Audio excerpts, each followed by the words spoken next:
Hey everybody, Griffinlobster. Welcome back to my top 100 favorite games of all time. This is part 3. We'll be looking at numbers 80 through 71. Let's jump right in, sit back, pop open a can of Yoo-Hoo, and enjoy. Okay, coming in at number 80 is Grand Theft Auto 5. This game came out in 2013, which was just a year that was full of unbelievable gaming experiences. And because it had serious competition, this didn't end up being my favorite game that year. Although in any other year, it maybe could have been. Because Grand Theft Auto 5 took the tried and true Grand Theft Auto formula that had worked for them for several entries and polished it to a mere sheen, sort of fixed the driving from Grand Theft Auto 4 that a lot of people had complained about, and also tried something that Rockstar had never tried before, which was to handle 3 separate protagonists all at the same time. And that had the unexpected and surprising effect of making the world feel almost bigger than it even was. Just to have a glimpse into the lives of not one but 3 different characters and to see their stories play out simultaneously. The fact that you could be playing as one character and thinking about, like, man, I wonder what Michael's getting up to right now, or I wonder what kind of crazy trouble Trevor is getting into. And then you could just, whenever you want, decide to swap characters. The camera would track way up above Los Santos, track over to where the character you're going to play as is, and then like zoom in down, and then you'd be that character. And then you'd find out that Trevor woke up on a rock on a beach somewhere in a woman's dress, waking up from a crazy night of partying, presumably, or just crazy stuff like that. Fun, stupid, and also smart. You know what I mean? Like one of the smartest stupid games, or stupidest smart games, just in terms of its approach to its characters and the story it's trying to tell. And one of the things that I love Grand Theft Auto 4 so much is probably my like thesis statement for why I love Grand Theft Auto, the Grand Theft Auto series so much, is because it's a parody of America, and the way that it just is poking fun at the entire country, it seems, at almost any given moment, is never not satisfying. Also, the gameplay is great in this. I love the bank heist missions. I like the characters a lot. Unfortunately, I think what multiple protagonists does in terms of the scope of the story, it sort of detracts from the focus of the story. I missed having one protagonist like GTA 4's Nico Bellic or Red Dead Redemption's John Marston, where I could really dig into that character and inhabit that character and make their struggles my own. You know, it's hard to feel sympathy for a character like Trevor. But nonetheless, this is a phenomenal game. I never really got into GTA Online too much, but for those people who have, I know that it's essentially a constant form of entertainment for them. There are some people who still log on every day and just dick around, having fun in Los Santos. And that says something, that game can still be relevant 5 years later. So, GTA 5, just a great game. Excellent. Coming in at number 79 is Fable. This was number 48 on my list of 50 back in 2008. And it's dropped considerably. I think as umpteen Western fantasy RPGs have come out since, it's easy to forget a lot of the ones that you played early on, and I think that's why this has dropped so heavily. But I still love Fable. It brought in that morality structure that has been, like, I mean, that's been done in a lot of games before and since. But I really liked the way that it was applied in Fable, where it actually changed the way your character looked. There were lots of interesting decisions that sort of played around this good versus evil mechanic. And it was a modestly sized game, you know, not completely huge, not really open world hardly, but it felt just big enough and real enough, and had this specific sort of goofy flavor to it that made it feel unlike any other Western fantasy RPG. It didn't take itself too seriously. I mean, this is a game where you can fart on people. You know, this is a fantasy RPG where you either fight the forces of evil or join them, and the fate of the world is in your hands. And also, you can flip people off if you feel like. or say swear words at people just to get a reaction. But the game world had a lot of interesting ways you could interact with it. There was this goofy romance mechanic where you could just flex your arms at a girl for 20 minutes and then she would become your wife. Just goofy stuff like that. But I love the music in this game. I love its approach to design. I like its story quite a bit, and in my opinion, they never really captured that magic again. The creators of Fable did. They just never quite hit it again. And that's too bad because I look back on this fondly for whatever reason. So Fable is at number 79. 78 is Ms. Pac-Man. That was 35 on my list of 50 in 2008. I think that was probably a respect spot. I put it there out of respect, and also because like Ms. Pac-Man is basically, it's among the very first games I've ever played, if not the first video game I ever played. My aunt had a cocktail-style arcade machine of Ms. Pac-Man, and I just remember playing the tar out of it every time I was there, just because there is something immediately engaging about Ms. Pac-Man. It's simple. It requires it seems to be relatively straightforward at first glance, but there's actually some subtle AI with the way the ghosts work, and people who are great at the game are definitely great at the game. It's not just luck. They know how to manipulate the ghosts. They know how to route through the levels in the most efficient way possible. They know how to save the power pellets, whatever they call them, to be able to devour the most ghosts and get the highest points at any given time. And I think I respect the game a lot for that, and it's also just a nostalgic pick for me. I don't need to explain it to you. Ms. Pac-Man, a classic among classics, still good today. They had that Pac-Man Championship Edition DX or whatever, that crazy neon version of Pac-Man that adds a lot of different weird mechanics to it. So just the kernel of the game there, the base of the game, the bedrock of Pac-Man is still fun today. And that says a lot. That means it's a good arcade game. I don't need to defend it anymore. Ms. Pac-Man. Coming in at number 77 is a game I might have to defend quite a bit. Heavy Rain. It's a game, look, I know that it's goofy and that the animation and art hasn't exactly aged particularly well. I understand this. I also know that the game's head designer, David Cage, has been under fire for a lot of different reasons. Most of just the dumb stuff he says about how his games are greater than games. They're these grand narrative exposés that that dissect, player choice and agency. And look, here's the thing: Heavy Rain tells an engaging story with good characters. It involves a plot that basically anyone can have sympathy for. A dad looking for his kidnapped and soon-to-be murdered son, his only son after having lost his other son, and the investigation surrounding that and the characters surrounding that, and the way that it incorporates player choice and the way that your mistakes really truly matter. In oftentimes having fateful, mortal consequences for the characters at hand here. It just drew me in, and it made me feel like I was doing something important with my time. There were decisions in this game where I actually had to sit down, set the controller down, and think about the decision I was making for a good 10 minutes. And I can't forget that. There are some moments in this game that are so simple, yet so visceral in my mind that I have to give the game credit for it. And sure, say what you will about the ridiculous, awkward sex scene that's optional in there, or Jason, or all the other stupid meme stuff that people like to make fun of with this game. I understand it. I understand all of it.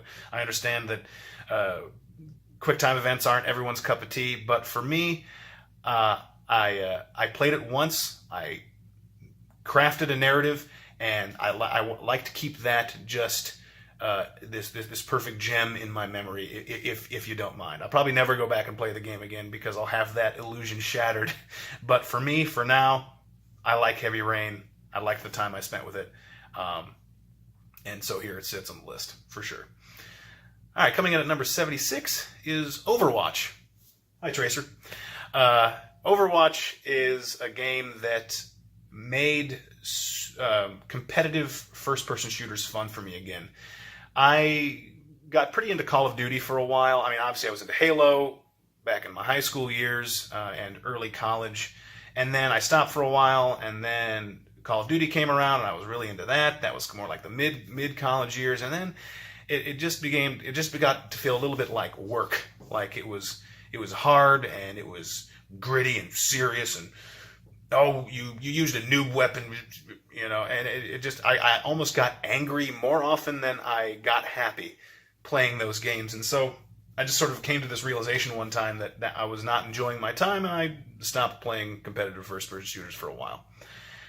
And then Blizzard came along, man, and whenever Blizzard applies their almost OCD level of perfectionism to game design, and the fact that they manage to inject fun into almost every single nook and cranny of the things that they choose to create. When they dropped Overwatch back in, that was just a couple years ago, that's 2016, right? When they dropped Overwatch in 2016, boy, everybody paid attention. Because for me, the competitive first-person shooter was fun yet again. First of all, only team modes, really, unless I think there's, I don't know, if there are one-on-one modes, I never did it. It's always team modes. It's never deathmatch with it. So there's always a secondary objective, which I appreciate. I've always preferred gameplay modes in first-person shooters where it wasn't only sheer number of kills wins the day. I like having that second layer of strategy there, and I think Blizzard understood that. The huge cast of characters, all incredibly fun, and they feel unique. It's like Team Fortress 2, but with, triple, maybe now quadruple the number of characters, because, they keep adding on to this thing. And great level design, snappy mechanics. It's just, there's so much perfectionism applied to this game, and layers of fun on top of layers of fun. People going nuts just for the fact that people go nuts just for like the backstories of these characters, and when they reveal new skins for all the different characters, people are like, oh, I need that Diva skin, man. Oh, I gotta have that Widowmaker skin, man. And the fact that they're this invested in stuff that's mostly cosmetic in a game world that's completely made up and that doesn't really have a lot of story when you play the actual game. It's just you're just fighting each other.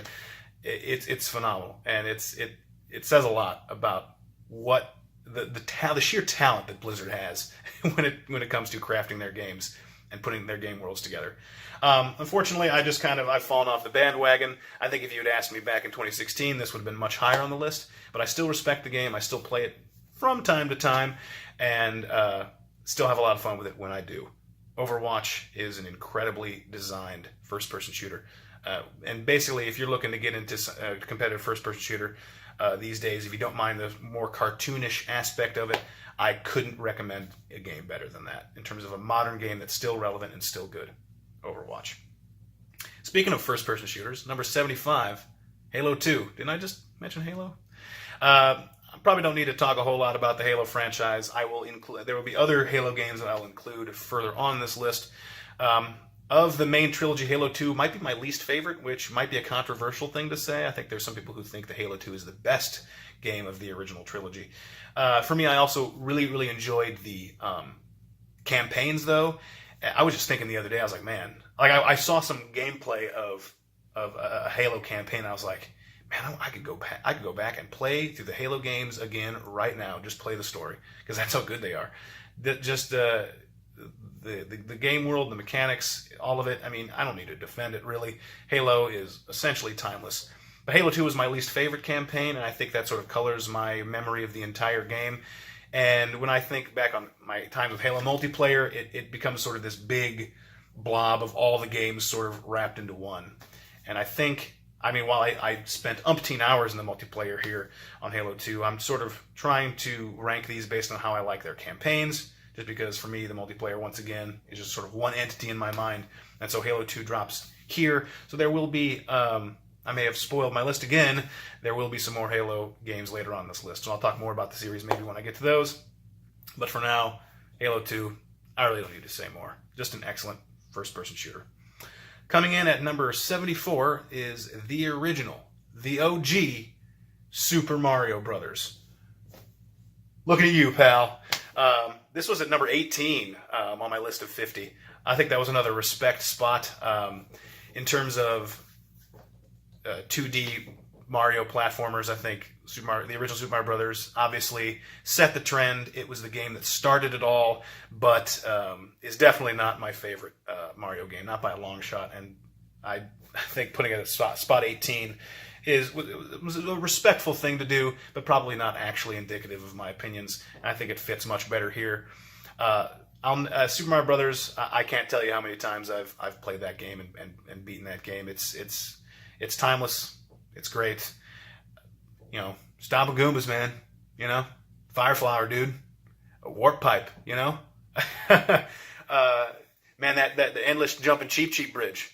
Ain't that something else? Hammer Brothers, man. Am I right? I'm right. Man, what was the right path in this Bowser Castle again? I can't remember. Oh, great, a water level. Bloopers, man. I hate them. Lakitu. Here we go. It's just iconic to the extreme. It launched basically an entire games company. It put Nintendo on the map. It made Mario into. It began Mario on his path to becoming the industry's greatest and longest lasting icon. I don't need to say anything else. Super Mario Brothers, just classic. Okay, 73 is Pokemon Gold and Silver Edition. If I'm being honest with myself, I'd probably only put Gold here. That's the edition I had. But I cannot tell you how much time I put into this game, sitting in the back of my parents' van on long van rides, on vacations and whatnot. For some reason, I equate the original Pokemon games with being in the back of the van and just getting a little bit car sick, hunkered over my Game Boy, playing Pokemon. But this wasn't the first Pokemon game for me. More on that later. But this is another one of those games I don't really need to explain the mechanics of too much. It's just a purely endearing, basically fun game that it's just fun to capture Pokemon, to train up your Pokemon, trying to get Togepi to evolve, man. Like, man, I tried for so long. Trying to be so friendly to it. I'm like, can't you see I love you? Evolve, you little piece of crap. But I love the starting Pokemon in this one. I love the legendaries are cool. It's Pokemon, you know? It's just really good. And I think that the sort of modern Pokemon games, while I think in a lot of ways they're better, I mean, in like umpteen ways they're better, right, than the classic Pokemon games. For me, the ones that really stick in my soul are the classics. And for me, you don't get a whole lot more classic than Pokemon Gold and Silver. You get a little bit more classic. Again, more on that later. Keep spoiling this list. Okay, number 72 is Legend of Zelda Skyward Sword. This is a game that when it came out, and while I was in it, I was like, man, this is the culmination of the Wii Motion gameplay. You know, this is what I want from a Wii game. A game where the motion controls feel relevant to the experience, and where there's a one-to-one, there's a one-to-one action with how I move my remote is how Link moves his sword. And I liked the way that incorporated into the gameplay. What I didn't like so much was a lot of everything else. I think a lot of people have problems with Fi as being a really boring tutorial style partner for Link, especially after they did such a good job with Midna only a few years prior. But Skyward, and I wasn't a huge fan of the fact that there wasn't really an overworld. The overworld felt more like I mean, there was like the sky, which is a relatively small area. It was maybe slightly advertised as being somewhat similar to the Great Sea in Wind Waker, with these floating islands, these floating islands in the sky. There's really nothing anywhere close to that. The Great Sea is huge. The sky relatively puny in comparison. And then when you descend onto the world's surface, it doesn't really feel like this interconnected overworld. They kind of have these just like dotted areas that end up feeling like more like puzzle areas in a way, sort of like the entire overworld is a big dungeon.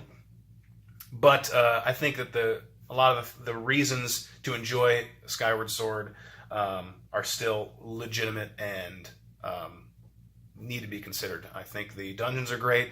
There are a couple dungeons that center around this time shift mechanic where you can shift certain areas of the dungeon from past to present, and those are like probably the two best dungeons in the game. There's a couple really good boss fights in this, and it tells a story that I don't completely hate. Boy, it doesn't sound like I'm being very positive about this game. Look, it's Zelda at the end of the day, and it's just a game series that I'm always game to jump into and play through.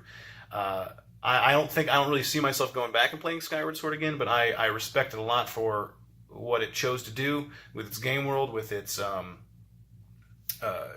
style, and with its approach. You know, they're always trying to change the formula up just in little ways. You know, the way that like your shield can degrade over time. I thought that was an interesting and weird change that they chose to make. And there are aspects of this game that I really respect. There are some aspects I don't respect as much. But Skyward Sword, I mean, what can I say? It's just a good game, just a flat out good Zelda game. Even the not so great Zelda games are still great, with the exception of Phantom Hourglass and Spirit Tracks. But whatever. Coming in at number 71, last one for today's video is Silent Hill 2. I didn't really have the pleasure of playing the Silent Hill games until several years after my original list of 50 back in 2008.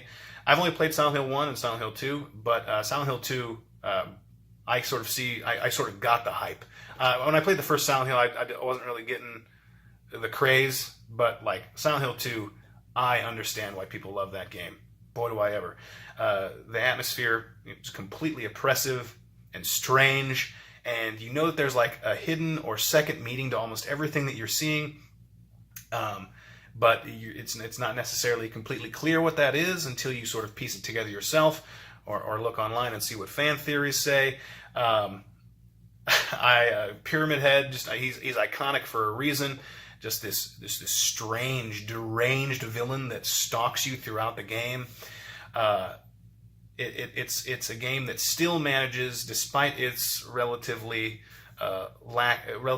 of graphical fidelity, it still managed to get under my skin. And I think for horror games is probably one of the genres that suffers the most from age, and the fact that Silent Hill 2 can still deliver that sort of feeling of unease all these years later means that it's timeless and respected for a reason indeed. And I think Silent Hill 2 is a game experience that just about everyone who respects horror games and the horror genre owes it to themselves to check out. So Silent Hill 2 rounds out the list of 10 today. So there you have it, another 10 games. That was 80 through 71. Next time, we're doing 70 through 61. So hang on, it's going to be a bumpy ride. No, it'll probably be all right. Did you enjoy that Yoo-hoo that I told you to drink? Sure hope you did. Anyway, sound off in the comments. See you next time.